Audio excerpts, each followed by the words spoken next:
Vamos abrir as nossas Bíblias no Evangelho segundo escreveu João, capítulo 15. Leremos apenas o versículo de número 5 nesse momento.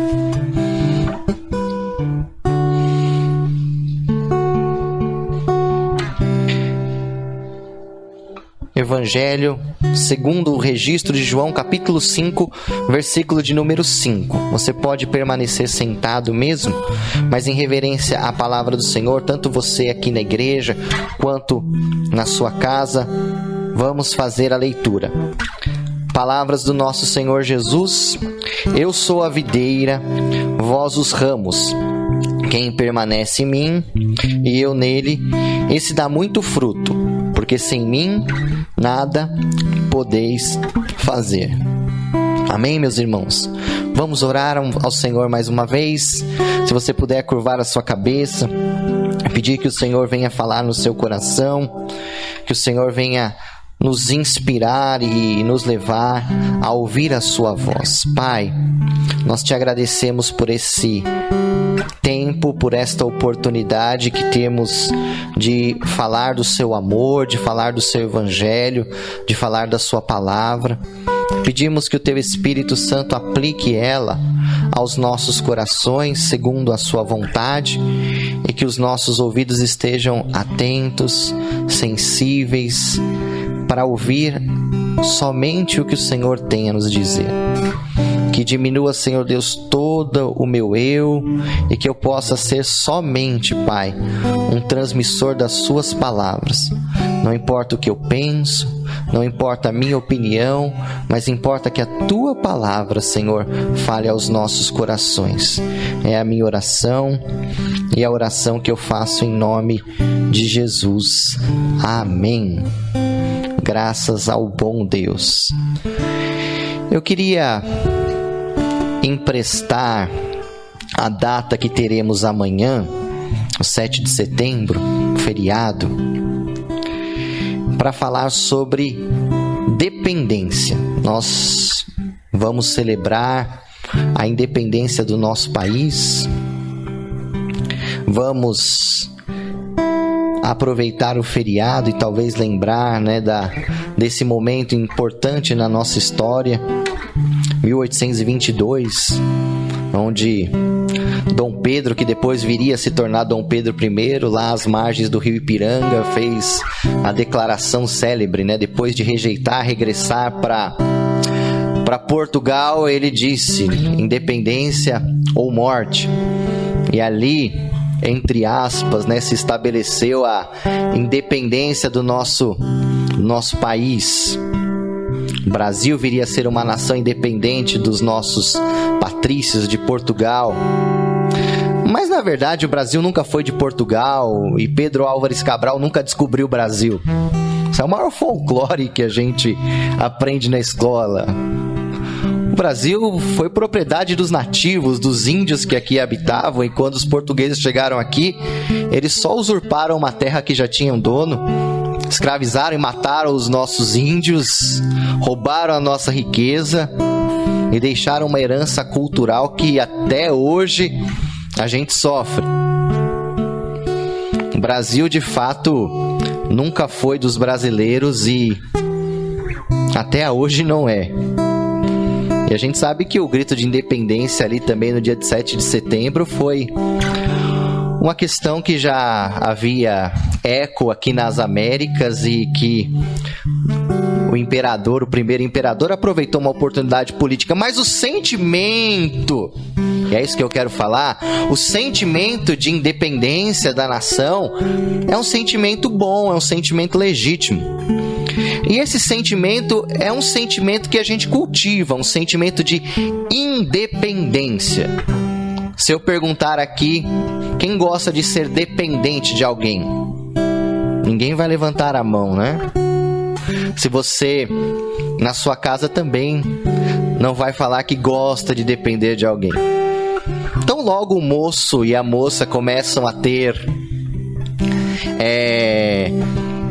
pensamento, opinião, identidade, ele já começa a querer fazer as coisas por si mesmo, Começa a querer ser independente. Porque a dependência, quando ela é opressora, a dependência, quando ela é controladora, ela não é benéfica em nenhum sentido. Por isso que as pessoas anseiam em ser independentes financeiramente, ter a sua própria casa, ter o seu próprio carro, ter as suas próprias coisas. Mas a independência é uma ilusão. A gente sempre vai ser dependente de alguém, de algo, porque assim funcionamos. Nenhum de nós é uma ilha, nenhum de nós nasceu pelas nossas próprias mãos e nenhum de nós vai morrer pelas nossas próprias mãos. Nós somos família, nós somos comunidade, nós somos corpo, nós somos sociedade e nós sempre seremos dependentes uns dos outros em algum nível. O que é ruim é a dependência opressora. E dessa nós devemos ter o desejo de se libertar mesmo. Mas existe um outro sentimento de independência que sempre caminhou com a humanidade e caminha com o homem até os dias de hoje.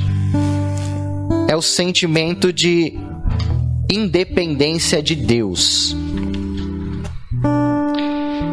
Se você ler lá no Gênesis capítulo 3, no versículo de número 4 e 5, a serpente, ali representando o próprio Satanás, o diabo, instigou Eva e depois consequentemente Adão a um sentimento de independência de Deus. Então, diz assim o texto, Gênesis 3, 4 e 5. Então a serpente disse à mulher: é certo que não morrereis, porque Deus sabe que no dia que vocês comerem, vos abrirão os olhos, e como Deus sereis, conhecedores do bem e do mal. Então, ali a serpente oferece para Eva e, consequentemente, para Adão, a independência de Deus. Se vocês comerem desse fruto, vocês vão ser como Deus. Vocês não vão precisar mais de Deus, mas vocês serão o próprio Deus da vida de vocês. Vocês mesmos saberão conhecer o que é bom e o que é mal. Vocês mesmos saberão conhecer o que é certo e o que é errado. Sem precisar de Deus, vocês serão Deus. E esse sentimento foi o que motivou Satanás, Lúcifer no caso, a se rebelar contra Deus. E esse sentimento entrou na raça humana ali a partir de Eva e de Adão. O sentimento de querer ser Deus. O sentimento de querer tomar decisões e guiar a nossa vida por nós mesmos, sem precisar de ninguém dizendo pra gente o que é certo e o que é errado, e o que é bem e o que é mal. Um dia desses o Noah olhou pra mim e falou assim: papai, por que ninguém me obedece? Eu falei: não chegou a hora ainda, filho. Então, pequeno, ele já quer que alguém obedeça a ele, ele já não quer obedecer. Ele já quer mandar na casa, já quer mandar no pai, já quer mandar na mãe. A Helena deve ser assim também já, né, Valéria? Desde criança, a gente já nasce com esse sentimento de querer mandar, de querer controlar, de querer dominar.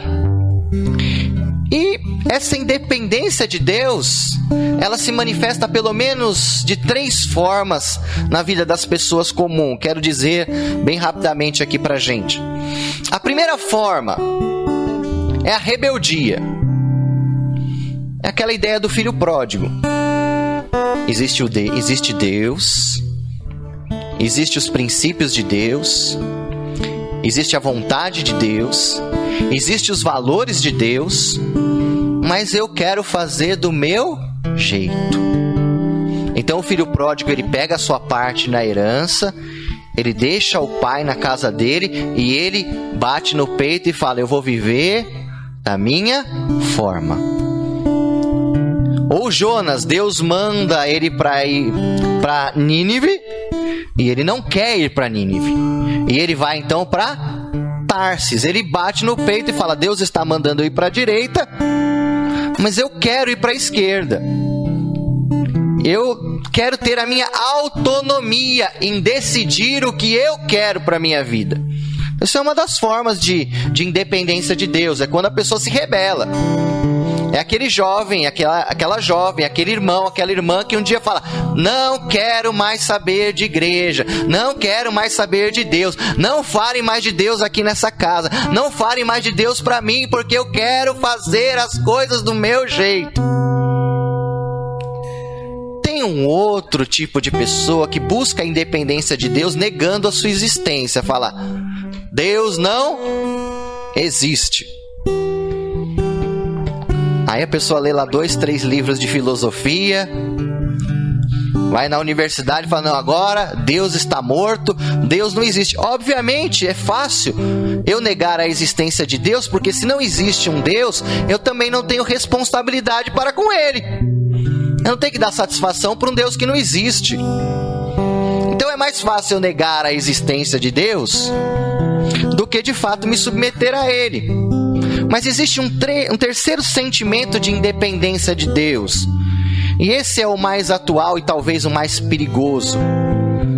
Que é não a negação de que Deus existe, nem a rebeldia contra Ele, mas é a religião do bezerro de ouro, ou a religião à la carte. É quando eu não nego que Deus existe, eu não me rebelo contra Ele de forma deliberada e de forma escangarada, mas eu tento adaptar e criar um Deus segundo o meu jeito. Vocês conhecem a história do bezerro de ouro? Não dá tempo de contar, mas leiam lá em Êxodo 33. Moisés subiu no monte e demorou, e o povo falou: vamos fazer um Deus aqui e falar que foi Ele que nos tirou do Egito. E uma das formas de se tornar independente de Deus nos dias de hoje é criar um Deus segundo o que a gente acredita. Bom, esse Deus aqui, o meu Deus, ele é assim. Não, o meu Deus não acha que isso é errado. No meu Deus eu posso fazer desse jeito. E a gente vai criando um Deus segundo a nossa imagem e segundo a nossa semelhança. Paulo, escrevendo ao seu discípulo Timóteo, ele fala no capítulo 4, ele fala assim: na presença de Deus e de Cristo Jesus, que há de julgar os vivos e os mortos, por sua manifestação e por seu reino, eu exorto solenemente: pregue a palavra. Esteja preparado a tempo e a fora de tempo. Repreenda, corrija, exorte com toda a paciência e doutrina. Olha o que ele diz: porque virá um tempo em que não suportarão a sã doutrina. Pelo contrário, sentirão coceiras nos ouvidos, segundo seus próprios desejos, juntarão mestres para si mesmo, e se recusarão a dar ouvido à verdade, voltando-se para os mitos. 2 Timóteo 4, versículo 1 a 4. Então o que Paulo está falando é que nos últimos dias as pessoas não suportariam Deus como Ele é. As pessoas não suportariam a palavra de Deus como ela é. Então elas reuniriam mestres para fazer um Deus segundo as suas próprias paixões e conveniências, para que elas pudessem seguir esse Deus do jeito delas. E Paulo fala para Timóteo: pregue a palavra. Porque como é que eu combato um Deus criado? Pregando a palavra. Não me colocando acima da palavra, mas me submetendo ao Deus da palavra. Quantas atrocidades historicamente já foram cometidas e ainda são cometidas em nome de Deus? Porque as pessoas querem adaptar Deus às suas paixões. Querem adaptar a Deus ao seu corrupto coração. E assim não se submetem à sua palavra. João Calvino, ele ele diz assim: a mente do homem é como um depósito de idolatria e superstição, de modo que se o homem confiar em sua própria mente, é certo que abandonará a Deus e vai criar um ídolo. Eu creio no Deus que nos criou à sua imagem e semelhança, mas não creio no Deus que nós criamos segundo a nossa própria imagem e segundo a nossa própria semelhança. Posso ouvir um amém, meus irmãos? Quem cria o bezerro de ouro, um Deus segundo a sua imagem, é aquele que não se submete à palavra, que não põe a sua fé sobre a prova da palavra de Deus. Nós lemos aqui João capítulo 5, versículo de número 5. E nesse mês de agosto eu preguei muito no Evangelho de João. O Senhor tem sempre me levado a ler, a refletir e a pregar sobre o Evangelho de João. Hoje eu não vou conseguir, por causa do tempo, fazer uma exposição desse texto. Mas Jesus, ele falando para os seus discípulos, ele usa o pronome pessoal: eu sou. Essa palavra eu sou que Jesus usa é a transliteração do verbo grego ego eimi, o mesmo que Deus fala com Moisés ali em Êxodo 3, quando ele aparece na sarça ardente, onde Deus fala para Moisés: fala para o faraó, fala para o povo do Egito que o eu sou me enviou. Então Jesus traz essa palavra, o eu sou, para si mesmo. 7 vezes no livro de João, no Evangelho segundo João, ele fala: eu sou o caminho, a verdade e a vida. Eu sou a porta das ovelhas. Ele fala: eu sou a luz do mundo. Eu sou o pão vivo que desceu do céu. Eu sou o bom pastor. Eu sou a ressurreição e a vida. E nesse texto aqui ele fala: eu sou a videira verdadeira. Vocês são os ramos. Se vocês estiverem ligados a mim, se vocês permanecerem em mim, assim vocês vão produzir fruto. E aí Jesus fala: porque sem mim nada podeis fazer. Jesus mostra que a suficiência, a frutificação, a produção, a realização na vida de um discípulo dele não é algo que possa acontecer de forma independente. Que o nosso fruto, ou que o fruto que nós produzimos, na verdade não é nosso. É o fruto daquele que é a videira verdadeira, daquele que é a fonte, daquele que é a causa. E para que a gente possa produzir alguma coisa, nós temos que estar ligados na videira. O ramo de si só não pode produzir nada. E é essa dependência que Jesus está ensinando aqui nesse texto. E tem 4 figuras que eu acho interessante que Jesus usa no Evangelho de João para mostrar como nós devemos ser dependentes dele. E eu queria que você pensasse comigo aqui por alguns minutos. Já estou terminando. Nessas 4 figuras, aplicando elas para a sua vida. A primeira é: Jesus é a videira, nós somos o ramo. O fruto é dele, que produz através de mim. Eu não sou a fonte, eu não sou a causa, não sou eu que faço as coisas acontecer, mas é ele quem faz acontecer tudo através de mim, porque sem ele eu nada posso fazer. Então essa é a primeira imagem que eu gostaria de pensar com você. Jesus é a fonte, que flui através de um canal humano. O poder de realização, o poder de fazer as coisas acontecerem, o poder de salvar, o poder de transformar, o poder de curar, o poder de realizar, o poder de criar, não está no ramo, mas está na videira. Porque se você cortar o ramo, a videira permanece, mas o ramo morre. Sem Jesus, nós morremos, nós não produzimos nada, nós somos completamente estéril, porque a nossa fertilidade, a nossa capacidade de produção e de ser e de realizar está ligada a com quem nós estamos conectados. Sem mim, nada podeis fazer.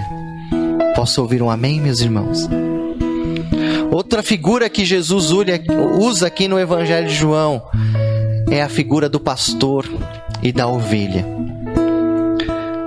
Talvez de todos os animais domésticos, o único que não consegue sobreviver sem o cuidado humano de forma independente seja a ovelha. A ovelha, se não tiver o cuidado de um pastor, ela morre. Porque a ovelha precisa que alguém a proteja, que alguém a alimente, que alguém a tosqueie. Ela não consegue viver de forma independente. E é tão interessante que Jesus, que é de fato o nosso pastor, que é de fato o nosso sumo pastor, fala: eu sou o bom pastor. E nós, como ovelhas, não podemos viver sem a provisão dele. Salmo 23. O Senhor é o meu pastor, de nada eu tenho falta, nada me faltará. É Ele quem nos supre, meus irmãos. É Ele quem cuida de nós. Ele fala: guia-me mansamente às águas tranquilas. Uma ovelha precisa de um pastor para as guiar. Nós não podemos caminhar sozinhos. Nós precisamos do nosso guia, do nosso sumo pastor, a nos mostrar o caminho a seguir. É Ele quem nos guia a pastos verdejantes. Sozinhos vamos nos perder. Sozinhos vamos nos desviar. Sozinhos vamos pegar as estradas e as trilhas erradas. Nós precisamos do nosso pastor que nos guia, e esse pastor é Jesus Cristo. Nós precisamos do nosso pastor que nos protege, porque uma ovelha fora do aprisco e fora da proteção do pastor é uma presa fácil para os lobos e para os predadores. Por isso que ele fala: prepara uma mesa na presença dos meus inimigos. Porque uma ovelha, quando está à presença do pastor, ela pode comer rodeada por lobos, porque os lobos não atacam por causa da presença do pastor. Mas se o pastor se ausenta, o lobo vem e pega a ovelha. Mas enquanto o pastor está perto ali, enquanto o pastor está, ela pode se deliciar, ela pode comer, porque o lobo não ataca. Meus irmãos, quem nos protege do nosso inimigo, quem nos protege do nosso adversário, quem nos protege do maligno, não é a nossa própria força, não é o nosso próprio braço, não é a nossa própria sabedoria, não é a nossa própria autoridade, mas é o sumo pastor, e a sua presença afugenta o inimigo. Não é na minha autoridade que o inimigo foge, não é na minha autoridade que o inimigo sai, mas é na autoridade do meu pastor que está perto de mim. Enquanto eu estou ligado a ele, o diabo não pode me tragar, não pode me devorar. Posso ouvir um amém, meus irmãos? Eu preciso do meu pastor que me supre, que me guia e que me protege. Terceira figura que a gente vê no texto bíblico que representa esse relacionamento de dependência é a figura do servo. João fala, palavras de Jesus: aonde eu estiver, ali estará o meu servo, e aquele que me servir, o Pai o honrará. O que significa a figura do servo? O servo é aquele que obedece à vontade do seu Senhor. Servo é aquele que vive não para fazer o que ele quer, não vive para cumprir as suas vontades, os seus objetivos, mas vive para alegrar e para fazer a vontade do seu Senhor. E qual que é o sinal, talvez um dos maiores sinais de que de fato somos dependentes de Deus? É quando de verdade, não de forma de discurso, mas de verdade, a gente tem capacidade de deixar a nossa vontade para fazer a vontade do nosso Senhor. Porque esse é um discurso muito falado, é um discurso muito dito, mas é um discurso muito pouco praticado, porque só quem realmente está conectado com Jesus consegue de verdade falar: Senhor, não seja como eu quero, mas seja como tu queres. Porque uma das coisas que está mais intrínseca da nossa natureza é o desejo de impor a nossa vontade sobre tudo e sobre todos. Mas somente alguém que é dependente de Deus pode falar: Senhor, eu quero ir para a direita, mas se o Senhor quiser eu vou para a esquerda. Porque não importa o que eu quero, importa o que o Senhor quer. Não importa se eu vou me agradar com o que o Senhor quer, importa se o Senhor vai se agradar com o que eu quero. Porque qualquer pessoa que é arregimentada não busca fazer a sua vontade, mas a vontade daquele que o arregimentou. Foi Deus que nos chamou, foi Deus que nos convocou à sua presença, e nós devemos fazer a vontade dele. Não é Deus que é o nosso servo, não é Deus que é o gênio da lâmpada que a gente esfrega e ele fala: uau, que música legal que você cantou hoje, que oferta gorda que você deu no culto hoje, o que você quer que eu faça para você? Não, esse é o bezerro de ouro. O nosso Deus é o Senhor dos céus e da terra. Ele é o Rei dos reis, Ele é o Senhor dos senhores, e a sua vontade é soberana e deve ser obedecida no céu, na terra e debaixo da terra. Aleluia! Louvado seja o nome do Senhor. E a última figura que retrata a nossa dependência, essa não foi João que disse, mas mesmo assim eu acrescentei, é o vaso de barro. Jeremias no capítulo 18, e Paulo em 2 Coríntios 12 fala que nós somos vasos nas mãos do oleiro. E a representação do vaso é que o oleiro vai dando forma ao vaso segundo o propósito que ele tem na mente. O que é ser dependente de Deus? É colocar as nossas vidas como barro nas mãos do Senhor e falar: Senhor, faça de mim como o Senhor quer. Muda o que o Senhor quiser mudar. Faz do jeito que o Senhor quiser fazer comigo. Se tiver que quebrar, quebra. Mas desde que eu seja construído segundo a sua vontade. Paulo fala que nós somos vasos de barro, porque a excelência do poder não está no vaso, mas no que ele carrega. Você já viu um vaso de barro com arranjo bonito, de flor? Ninguém olha para o vaso, gente. Porque um vaso de barro que carrega um arranjo bonito, o pessoal vai olhar para o arranjo que é bonito. E assim tem que ser na minha vida e na sua vida. Se estão olhando muito para o vaso, tem um problema aí. Porque o bonito, a beleza não está no vaso de barro, mas no que está dentro do vaso. Está na excelência que está dentro de nós. E a excelência que está dentro de nós é Jesus, é o Espírito Santo. Que nós sejamos vasos na mão do oleiro. E se ele tiver que quebrar a nossa vida e fazer de novo, se Ele tiver que amassar o nosso orgulho, se Ele tiver que reduzir as nossas opiniões, se Ele tiver que achatar os nossos preconceitos, que Ele faça. E se a gente tiver que desdizer amanhã o que nós dissemos hoje, que assim seja, porque nós somos vasos na mão do oleiro que está nos transformando, que está nos moldando segundo a sua vontade, segundo o seu propósito. Aleluia. A minha conclusão é: somos de fato, irmãos, somos, eu me incluo, somos de fato ramo,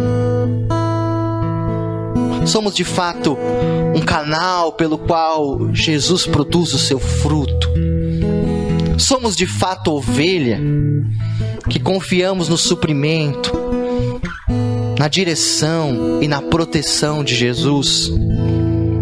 Somos de fato servo, somos de fato servos do Senhor, somos de fato barro. Talvez a resposta seja: somos, pastor, somos ramo, mas eu quero ser mais ramo. A minha resposta é essa: eu sou ramo, Senhor, mas eu quero ser mais ramo, eu quero entender que não sou eu, é o Senhor, e se não for através do Senhor não vai acontecer nada. Senhor, eu quero ser ovelha cada dia mais, Senhor, confiar que o Senhor é quem me supre, que é o Senhor quem me guia, que o Senhor quem me protege.